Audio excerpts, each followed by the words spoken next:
the last moment was twofold. And the first thing that happened was a thought popped into my head.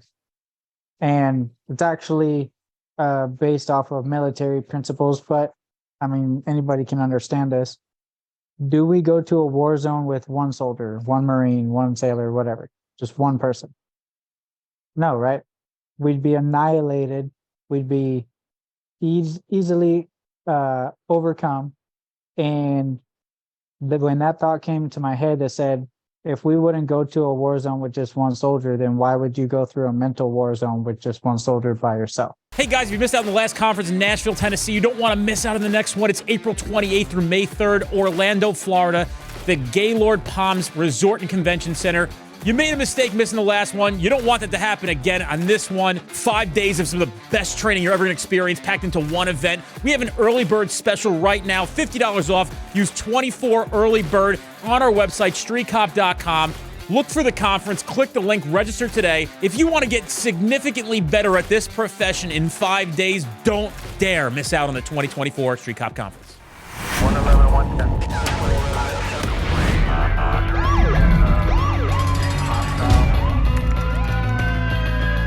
Training to be a street cop. Maybe for the people that didn't hear the first episode we had you on, you give them a little context, maybe a brief excerpt, a summary of who you are. Well, yeah, for those who are watching and they don't know a little bit about my backstory, I was in the United States Army as a combat engineer. And what that means ultimately was the fact that I would search for bombs in Afghanistan, clear the routes and make sure those routes were safe so that everybody could go safely and do their missions ultimately. So needless to say, searching for bombs all day, every day, it was going to be a blast for me specifically. But the third blast ended up penetrating my vehicle and taking off both of my legs, which I do have prosthetic legs now. Upgraded armor. But ultimately, the loss of both my legs and a lot of other injuries, including the left femur snapping in half, my pelvis snapping in half, my spine dislocated from my pelvis, my right arm snapped in half, my right middle finger was amputated, and like I always say, nobody needs that finger anyways. My 4 front teeth were knocked out when my face hit the steering wheel, and fast forward, I was in a coma for a month and a half, and during that time, I died twice on the operating table. So needless to say, it has been a crazy journey. Time and time after so many things that I thought would never happen in my life, it has been a blessing to stick around. And even though, yeah, things have not been perfect in my life, I was blown out July 2nd, 2011, been through divorce very shortly after that, and remarried 5.5 going on 6 years ago, and been in now 2 car crashes that put me in the hospital since. It's been a blast. Jesus, dude, like, it's just, when you were supposed to be on the podcast like a day after that happened, and Frankie's like, he was in a fucking car crash. And I'm like, what do you mean he was in a car crash? Yeah. So he said, no, he's all right. He survived. He's like, just, they want to reschedule. And I'm like, oh my God, dude. It was every day after that car crash. It felt like my pain kept getting worse and worse and worse and worse. And I took painkillers every other day. I didn't want to like go crazy on them. I'm not on any painkillers or medications or anything. As a double amputee, I rely on my faith, my physical fitness, and the way that I eat and take care of myself. So yeah, that was definitely unexpected. But you know what's funny about that accident? My wife and I had been talking about for a week now, like, hey babe, I'm gonna go visit our buddy. When I come back, I need to take the Jeep directly into the dealership or the workshop to get you know what a death wobble is for the Jeep Wranglers? Yes. So they get worse if you don't take care of it. And it gets to a point where it actually can end up being very, very dangerous. So ours Normally the death wobble starts at like 85 miles an hour. And then if you don't take care of it, it keeps the speed lowers because everything's wearing. And it got to where we were at 55, 60 miles an hour. And it was like crazy. So I knew I had to take it in. Well, I fixed the death wobble. I just didn't take it into the dealership. I got in a car crash and got a new Jeep. You ever have a normal day, dude? You ever feel a day without pain or discomfort? Oh no, I'm always in pain. My prosthetic legs are, people think like, oh, that's awesome. You get to walk again because you're in prosthetics. But I am in pain by the end of every single day. And that's very funny that you ask because maybe 3 weeks ago or so, I actually did the math and it's been well over 4,100 days since I've been blown up, which means that for 4,100 plus days, I've been in pain. Are some days better than others? Yeah, I'm always in pain, but there are days where I'm like, oh my goodness, they're called nubs. People call them nubs, the rest of my limbs, and they're throbbing and like extremely painful. I also have what's called nerve pain from time to time, like where electric shocks shoot down my legs, and I don't take any medications to stop it. But if it does keep me up for more than 2 days and I don't get any sleep because of it, that's when it gets so painful that I will typically go into the hospital and they'll give me just a shot that will numb the nerves and reset them. And so that's all I try to take. And then I'll go about my day. But from some of the stuff that I was telling you about my story before, and I told you that my femur had snapped in half, I don't know if we talked about it, but when they first got me into my left prosthetic leg to learn how to walk, my femur that they said was healed from snapping in half during the blast, it wasn't healed. 2 steps later, it snapped in half again inside my prosthetic leg. So this is actually one of my fun show and tell items that I get to show. This is a metal bar that they screwed to my femur during that surgery, putting my femur back together once again. And this is how I got back into my legs and started learning how to walk 2 weeks later. Nick Lavery was telling us when he was on. You know who Nick is, right? Yeah. Am I right when I think he was taking Lyrica, maybe? Would that make Lyrica, sense for the nerve damage? He's goes through the same thing. He's got the phantom leg. Is that what am I saying that right? Kind of phantom leg. It's so phantom pain is like where you feel the feet, you feel the what's gone ultimately. That is part of it. I think it's like a twofold type pain. That part of it disappeared for me personally, like a few weeks after I woke up from my coma. So I haven't felt that since. I don't feel like I have my toes or any of that. But yeah, you would take Lyrica or gabapentin, and that's cool. I mean, people do take that. I realized that it was unhealthy for me, so I decided to quit all of my medications cold turkey. And my doctor didn't recommend doing that at all because I was on about 20 medications at the time. And I read the side effects of a lot of them. I'm like, why am I even taking this crap? So relying back into my faith, I was like, all right, I know who the ultimate healer is, so I'm not going to waste my time with all this fake cover up nonsense. So he told me, okay, fine, go ahead and quit all your pills. I'm not going to argue against your faith. So sure enough, he was fine with that. And I haven't been on anything in 10 years. Well, actually 11 years now. How about mental injuries? You've seen a change from before, mental clarity. Have you experienced different cognitive issues? Do you seem like you feel like you're a little less sharp than you once were? Less sharp is, I guess, in memory wise. Yeah. Yes, there are things that I'm not able to memorize like I used to. However, the part of my brain that was impacted, so my On impact, my brain flattened to the size of a pancake and swelled back up, pressing against my skull, causing a traumatic brain injury. Okay. And the doctor said I would have brain damage for the rest of my life and have mental issues and all of those things. Well, the side that was affected is short-term memory. So the side that was protected, however, was the artistic side, meaning I can memorize a song before I go to bed. Wow. Yeah. So I think there's no coincidence in that because music is one of my biggest passions and I enjoy singing and performing and doing those things. And if it would have been the other way around, I wouldn't be able to enjoy that talent. So what has your journey been now? What is JP Lane up to these days?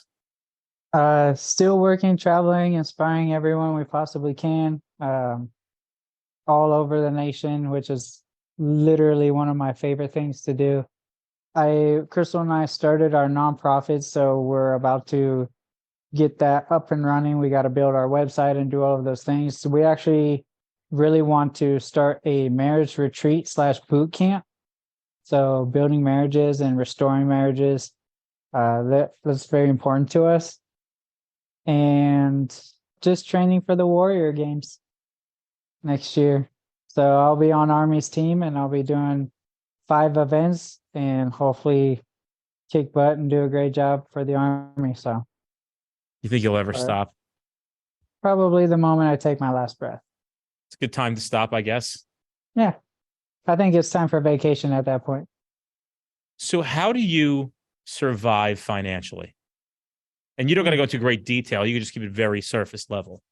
So right now, my job definitely helps pay our bills. But one of the things we're trying to grow is the speaking engagements. We're trying to increase those so that we would like to, everybody knows when you get a job, what do you have to do? You have to ask the boss for time off, right?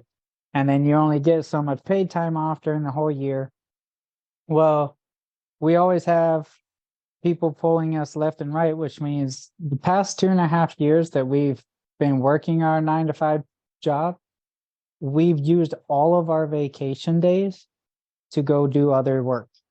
So if we could transition to Crystal and I leaving that full-time job, even though we will still do what they would like us to do for their people at the same time, we can turn around and go back to operating on our own time and be able to travel and inspire more people and not have to ask for time off and so on and so forth.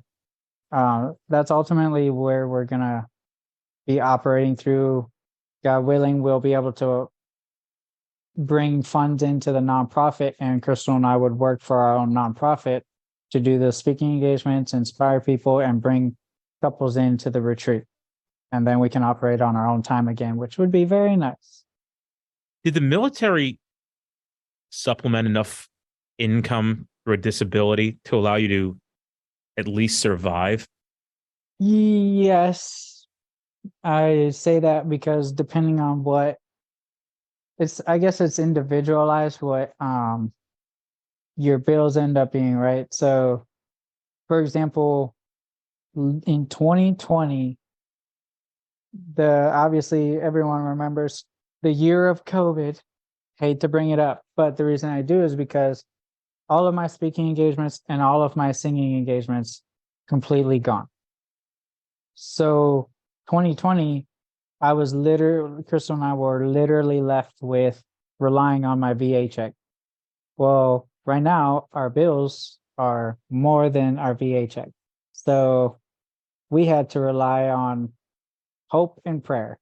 And literally that's what we did. And not to go all religious, but in my faith, God says to tithe your first 10%. And he said that to me literally in 2020 when now my income had dropped to lower than my bills. So I still tithe my 10% of my VA check.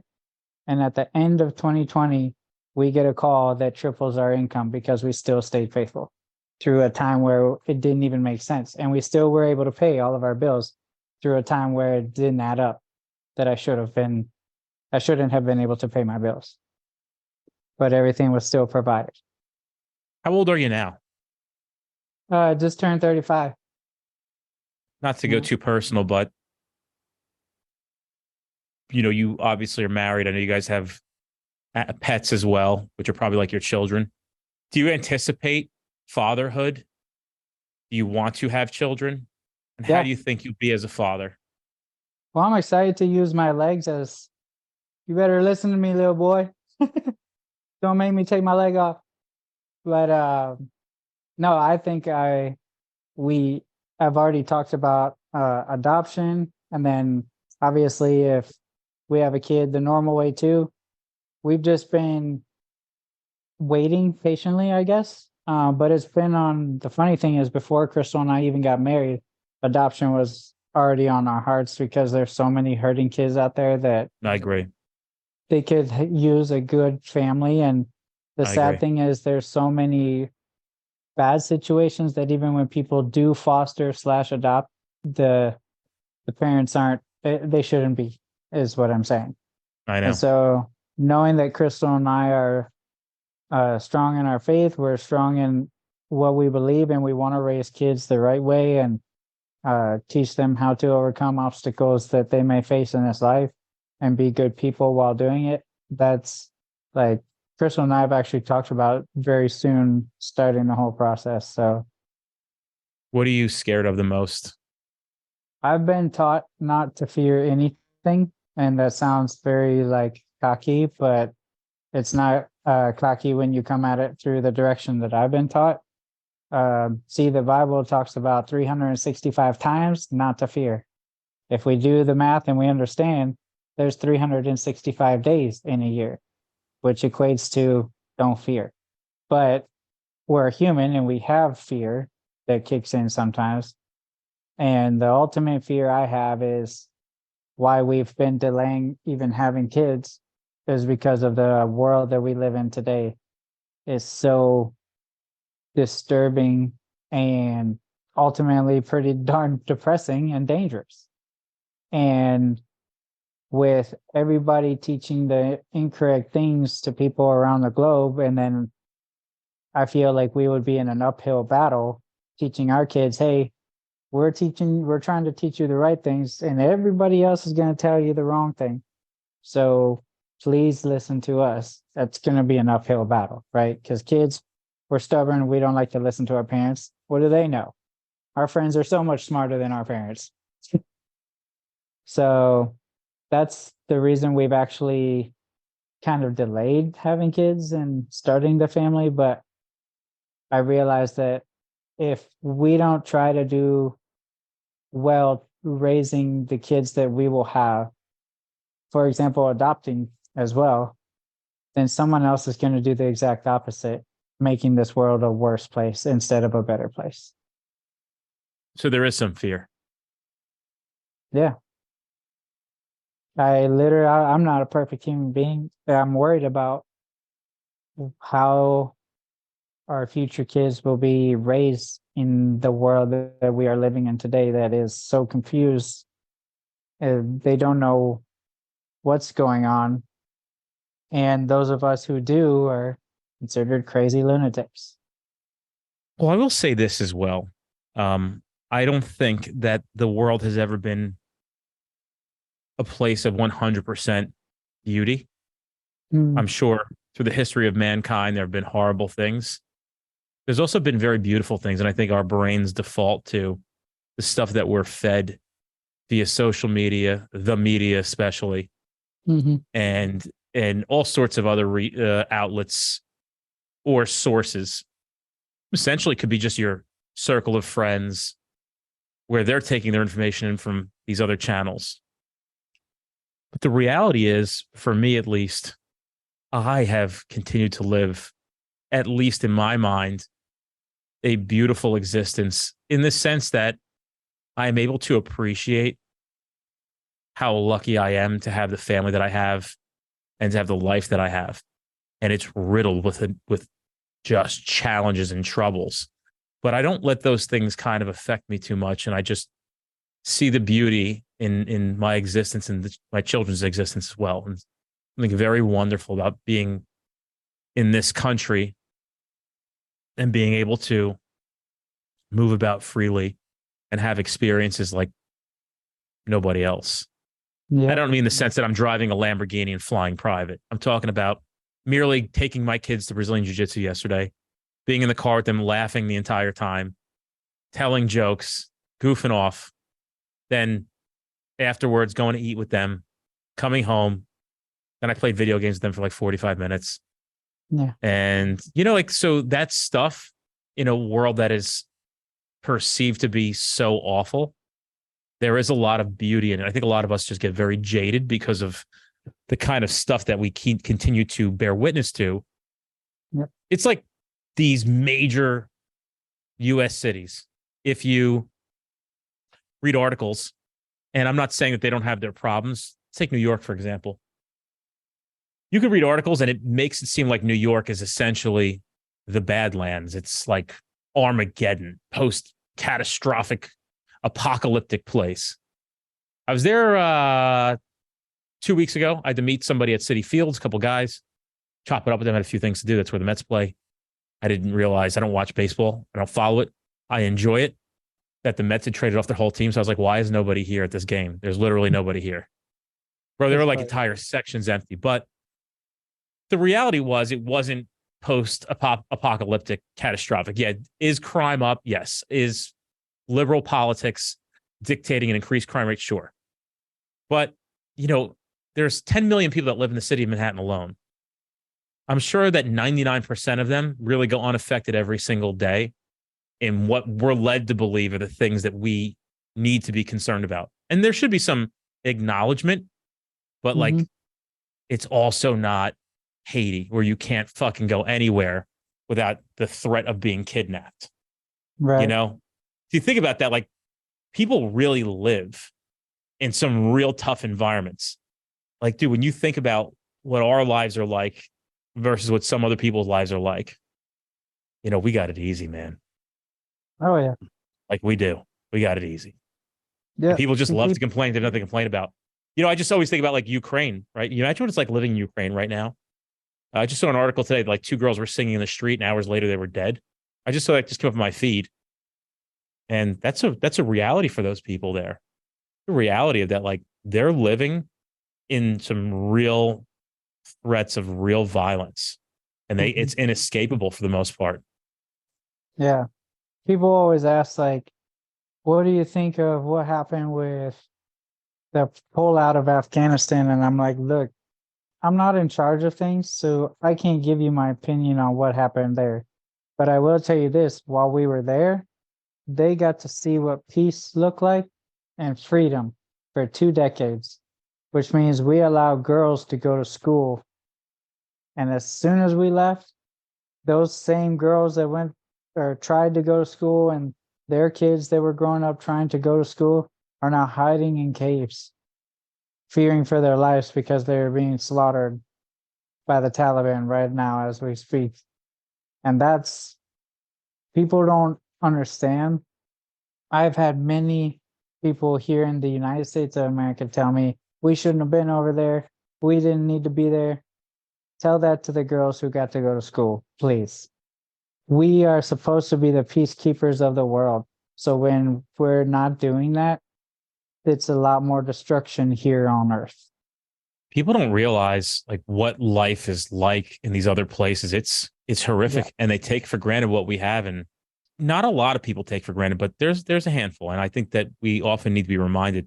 And I always think about like, why do they shelter and shield citizens of the United States of America from the real catastrophes that are going on in these areas? Like, you never see an article about Ukraine losing the war. It's always Ukraine managed to knock down 4 Russian tanks today. Guys, right. I mean, war is really unbelievably insane. And the fact that we're not seeing video from the front line and the human atrocities. And then like, oh, we don't need to be at these places. I'm not sitting here having a political conversation. The reality is, outside of politics, there are human beings in the middle of this thing. And And I don't know if you can really understand what it must be like to be at your house and have people come in and kill your children in front of you. People don't fucking get that, and Yeah. and so again, who are we to be able to change things? I think our job is just give people some clarity and some context of like what the real life is like. I mean, dude, I think that we're very fortunate and very blessed. And I think that people have lost sight of that, which is fine. But I think a lot of people haven't lost sight of that either. And sometimes we do need a reminder of how fortunate we are. And Yeah. United States is still the best country in the world outside of these insane politics. At least people are well aware of the machine and how it actually works. And they're making it seem like this machine's something new, right? These politics, all this scamming, and like, it's nothing new, folks. This has been going on for the test of time. You just didn't see it like you're seeing it now. Yeah. This is a politically corrupt country, just like every other country. It's just less politically corrupt than most countries. Yeah.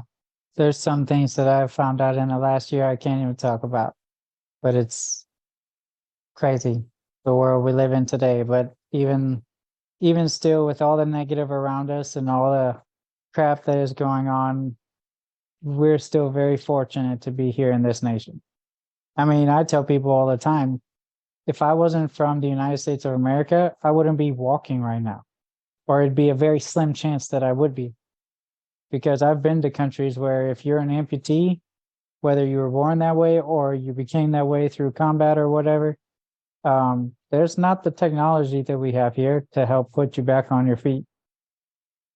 I don't take for granted my prosthetics, because even though, yeah, I'm in pain every single day using them, the fact that this technology came about got me out of my wheelchair and allowed me to live life even more than I thought I could ever do. I'm not really sure how long it's been since we last did the last podcast. So I'll show you this picture. I don't know if you've seen it before.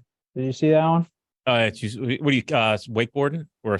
Yeah, wakeboarding. The fact that they designed prosthetics to let me wakeboard and snowboard again, like, I'm not going to take that for granted. This country has given us a lot of good things.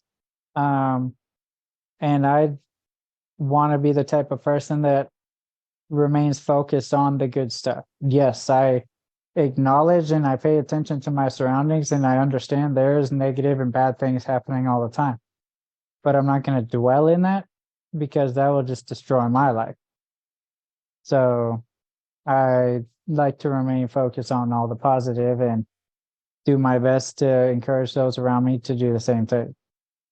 What do you say to somebody who's facing adversity right now, where the future may look grim and they have a feeling like all hope is lost? What would you say to that person? Honestly, I would tell them to not rely on humanity. What do I mean by that?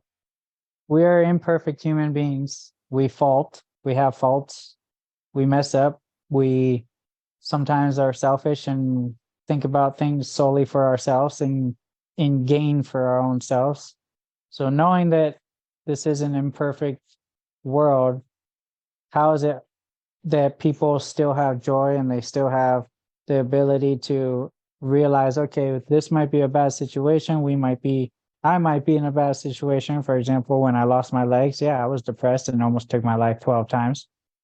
But it wasn't until I honestly started relying more back on my faith to give me the strength I didn't have in myself to get me through this situation. I tell people that a lot of people don't know this, but the word Bible, Bible, stands for basic instructions before leaving Earth.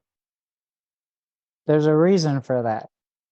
And there's a reason why many people have taken it out of our schools, taken it out of all of our education, have thrown it to the side, because they don't want people to have that kind of knowledge and that kind of power.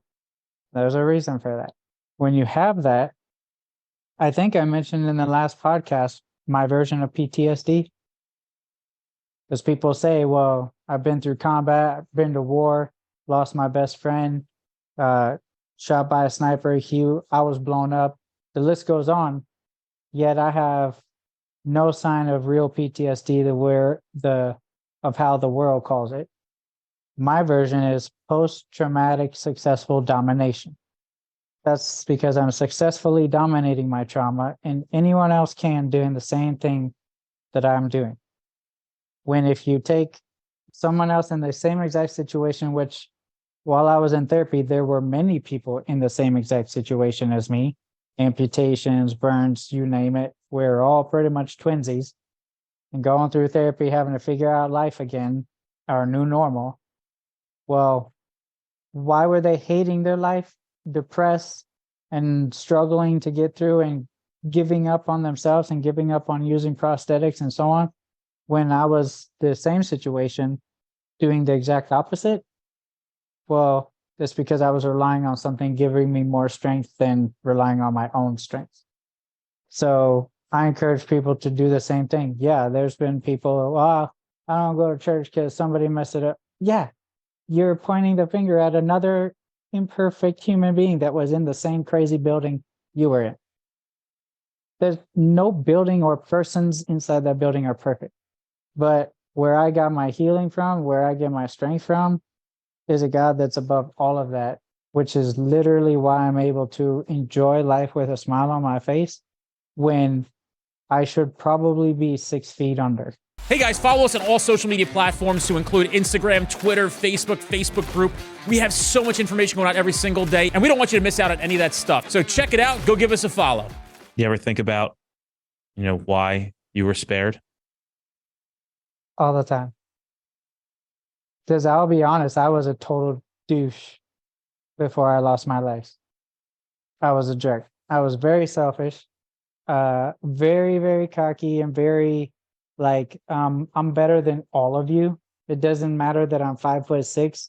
I will annihilate every single one of you, because I was trained before even going into combat how to fight, how to take someone down, and just make them no longer have breath in 4 seconds. So I had that mindset of nobody here is better than myself. Well, I was humbled very quickly when my legs were taken from me.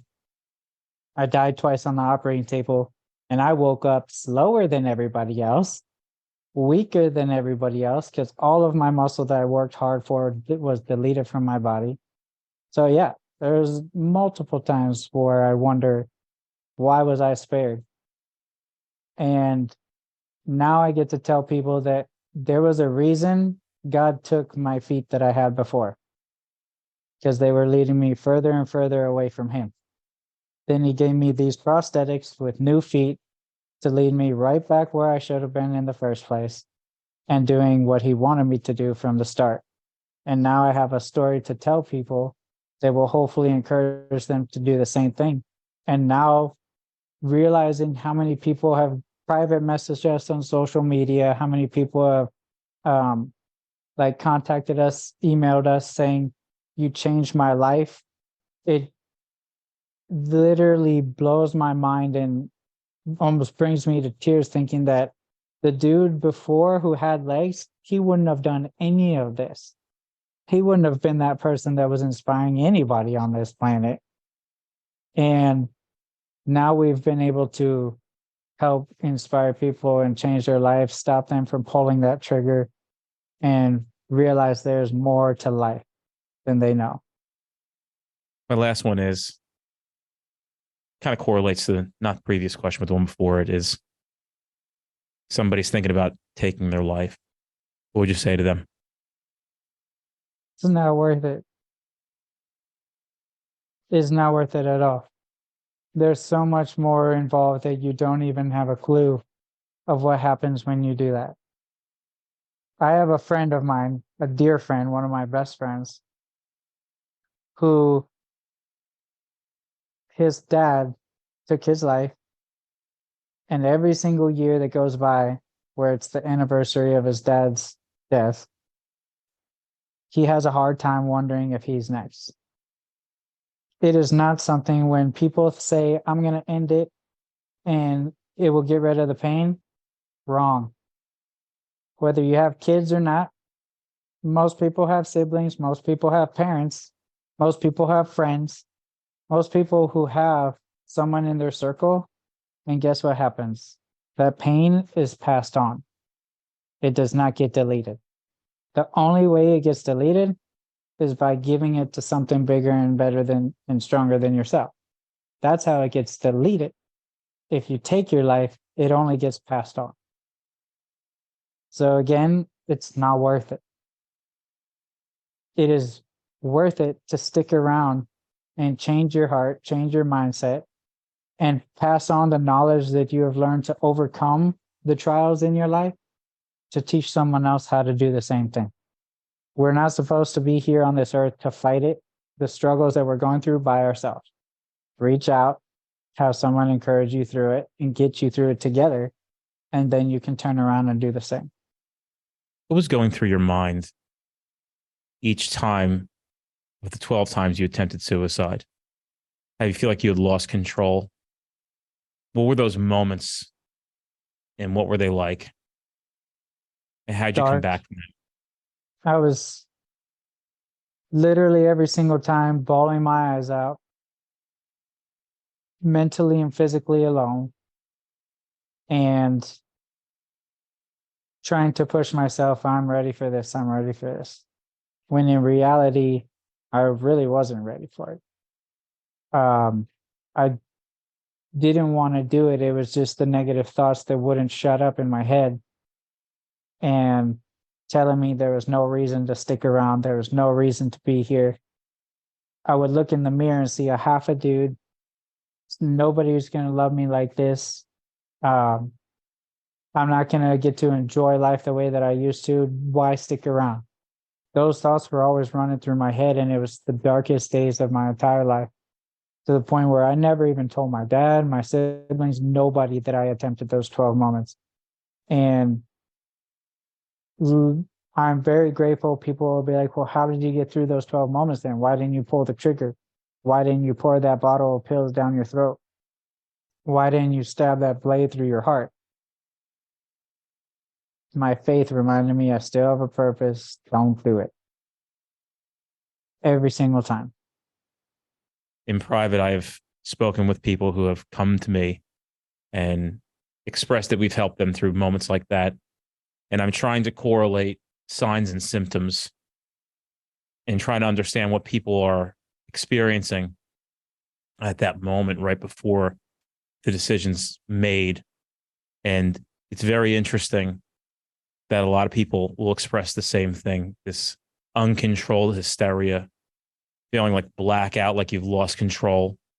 You almost don't even know what's going on, and then they kind of just snap out of it. Did you have like a snap out of it moment any of those 12 times? Yeah. What happened right after when you snapped? Yeah. Tell me about what happened when you snapped out of it. What was that? What helped you snap out of it, and then what happened then? The last moment was twofold. And the first thing that happened was a thought popped into my head. And it's actually based off of military principles, but I mean, anybody can understand this. Do we go to a war zone with one soldier, one Marine, one sailor, whatever, just one person? No, right? We'd be annihilated. We'd be easily overcome. And when that thought came to my head, that said, if we wouldn't go to a war zone with just one soldier, then why would you go through a mental war zone with just one soldier by yourself? That opened my eyes to realize I continue to try to do this and hold everything in and deal with it myself. And it just keeps getting darker and the issues keep getting deeper. And when something establishes a deep enough root, like a tree, there's no storm in the world that can tear that tree out of the ground. And that can be used for good and for bad. When you keep burying everything and not letting it out, you make those roots stronger and stronger, and that is what you become. When I realized I was trying this all on my own and everything, holding it in and trying to deal with it by myself, and then that thought occurred, I realized that I needed to go tell somebody and open up and humble myself to be like, look, I'm not the strongest person in the world. We're all human beings and we deal with crap that life brings us all the time, but I need to talk about it. And so I started calling my friends and my family and like, hey, I'm having a bad day. This situation sucks. Losing your legs is not exactly the first bucket list thing that people want to do for their life. And the second thing why I said it was twofold is I was like, all right, God, I don't have an idea of what I'm doing here. And I don't even have a purpose. So it's your turn to take over and give me one. And when I did that, then everything started changing. Joy, like real joy, started like bringing me back to life and allow me to get out in public and then start doing things that I enjoy. And here we are 11 years later after those moments, 12 years after my blast. Are there any clues that somebody might display when they're considering taking their own life? Anything that you might have been showing that people weren't picking up on? Yeah.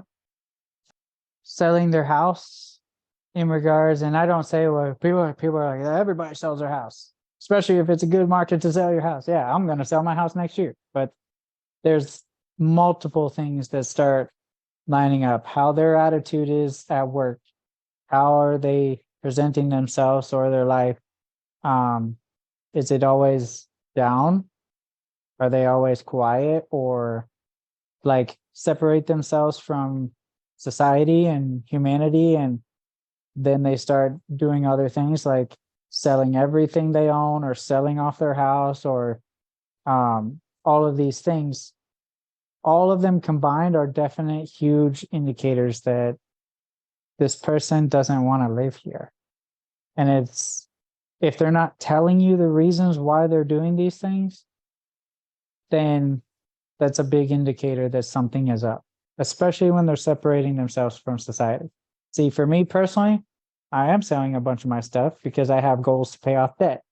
I am going to be selling my house next year because we want to start our nonprofit and homestead that nonprofit to raise everything to feed our guests and the married couples that come to our retreat/boot camp. So we're going to live on that ranch and homestead it and take care of it and all that stuff. So there's a purpose behind why I'm doing everything I am doing, but I also don't separate myself from society and I live life with joy.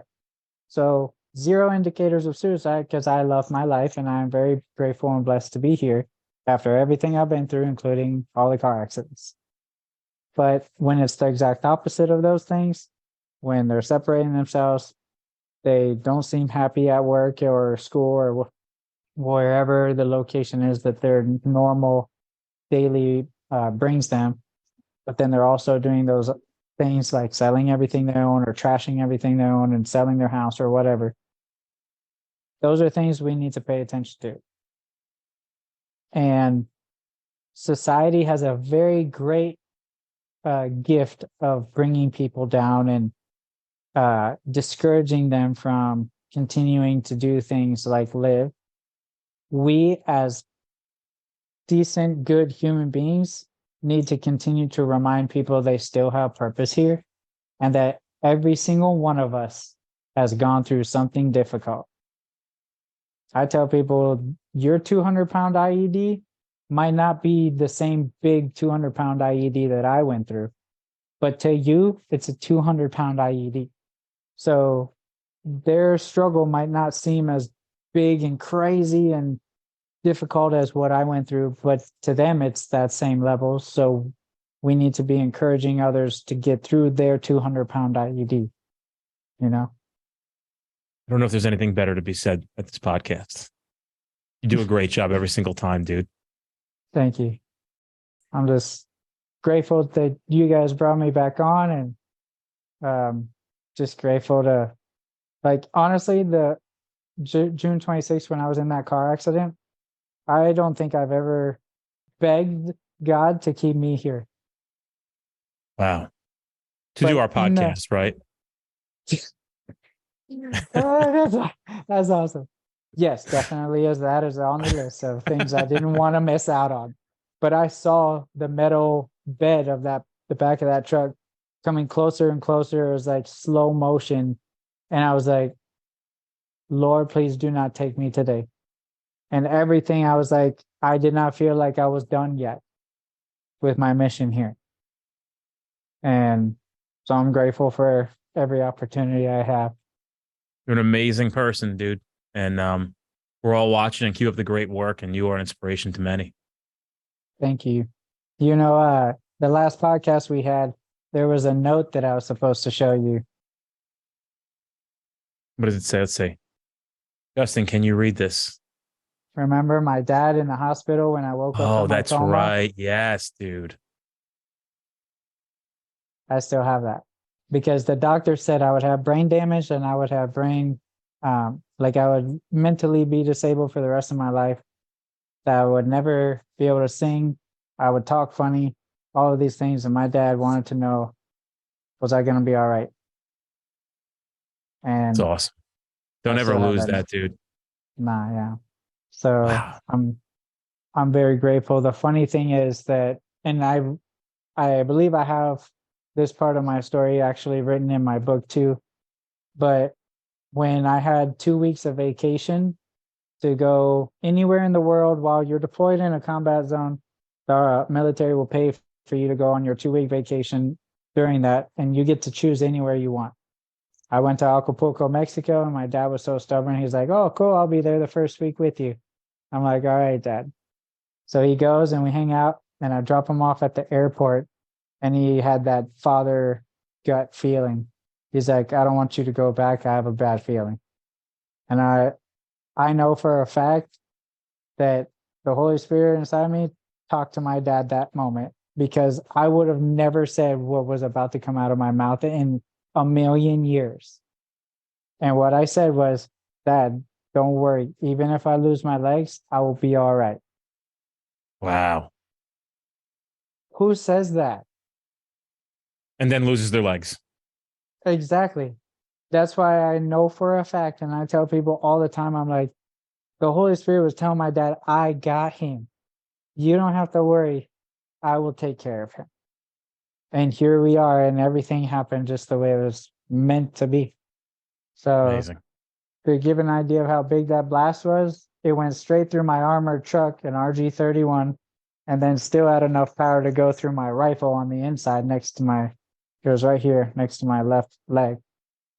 So it cut through the armor, cut through my rifle, and cut my legs right off. Well, I'm thankful you're here because we needed you. The world needed you. Thank you. I'm speechless and without words of how I got to this point. And I'll always tell people I'm just very grateful to even be alive and still have a purpose in this life. Big purpose. Bigger than you ever thought it would be. Bigger than 5'6". Yeah, no shit. All right, bro. Wow. It's been a pleasure, man. Thank you so much for taking the time out of your day to do this with me again. Thank you. Thank you for having me on again. And I hope that everybody's encouraged by your podcast and learn and grow from it. And we definitely still got to link up, FYI. Bro, as soon as you fucking make it on the East Coast or I come to Texas, I'm going to hit you up. And like we have our conference coming up in April in Orlando. You're more than welcome to come. If you're a nonprofit, if you want a booth for free from us in our vendor area, awesome. Yeah, just it's done. So if you want to do that, fuck with me and I'll get you there. Yeah, I'll let Crystal know. That'd be awesome. I don't think we have anything on the schedule for April. Next year is already getting really booked up, but I don't remember hearing April yet. So I think that's good. So I think it'd be a real hit. And I think a lot of people would like to meet you. That'd be awesome. I would love to meet them. All right, brother. I appreciate you so much. Appreciate you. And thank you again. You all take care. And y'all have a blessed rest of the week. I think it's Tuesday, right? I don't ever know what day it is. Me neither. Peace.